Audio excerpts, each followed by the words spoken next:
Resilience training. The mind can be trained to survive the storm. What if resilience isn't something you're born with? What if it's something you build? Because somewhere along the way, we were taught that strong people don't break, but that's not strength. A tree that never bends in the wind doesn't prove its strength. It proves its rigidity. And when the storm becomes strong enough, it snaps. Resilience is different. Resilience is the ability to bend without losing your roots, to fall and still find a way to rise, to face pain without allowing pain to become your identity. But here's the part most people don't understand. Resilience is not built during the crisis.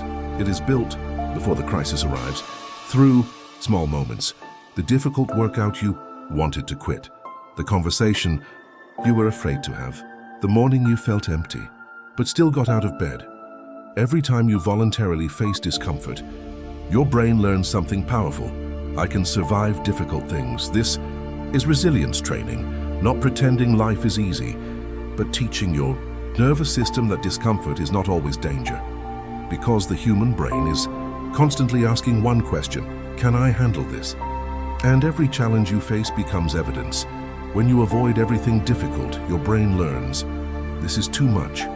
But when you gradually face challenges, you send a different message. This is uncomfortable, but I am still here.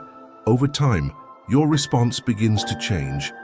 The problem may still hurt, the fear may still appear, the pressure may still be real, but you no longer collapse at the first sign of difficulty. You pause, you breathe, you think, and then you respond. That pause is power. Resilience training is not about becoming emotionless. It is about becoming emotionally flexible. You can feel fear without obeying it. You can feel sadness without becoming hopeless. You can experience failure without deciding that you are a failure. You begin separating the event from the story you tell yourself about the event. Because sometimes the pain is not the only thing hurting you. It is the meaning you attach to it.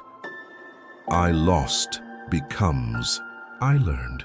I failed becomes I discovered what needs to change. This is the end becomes this is a chapter. That is cognitive resilience, and the more you practice it, the stronger the mental pathway becomes, just like a muscle. Resilience grows through resistance, but there is another part of the training people often forget: recovery. You cannot train resilience by constantly destroying yourself. Rest is not weakness. Recovery is where the system adapts. The body becomes stronger after stress, when it has time to rebuild. The same is true for the mind.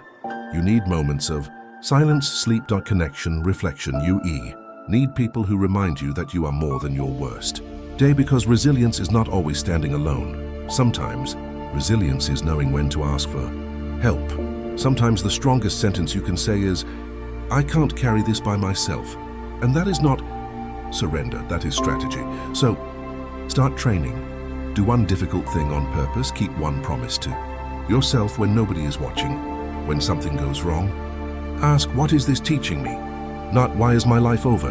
Practice staying present when your mind wants to escape. Practice returning after you fall, because every time you return, you become harder to destroy. Not because life becomes easier, but because you become more capable of meeting it. And one day, the storm that once terrified you will become proof. Proof that you survived. Proof that you adapted. Proof that you grew. Resilience is not the absence of pain. It is the decision. That pain will not be the final author of your story. The storm may shake you. The night may test you. The world may take things from you. But if you keep training your mind, if you keep returning to yourself, you may discover something extraordinary. You were never meant to become unbreakable. You were meant to become someone who can break, heal, rebuild, and rise again. That is resilience training, and that is the human code. Thanks for watching. See you on the next one.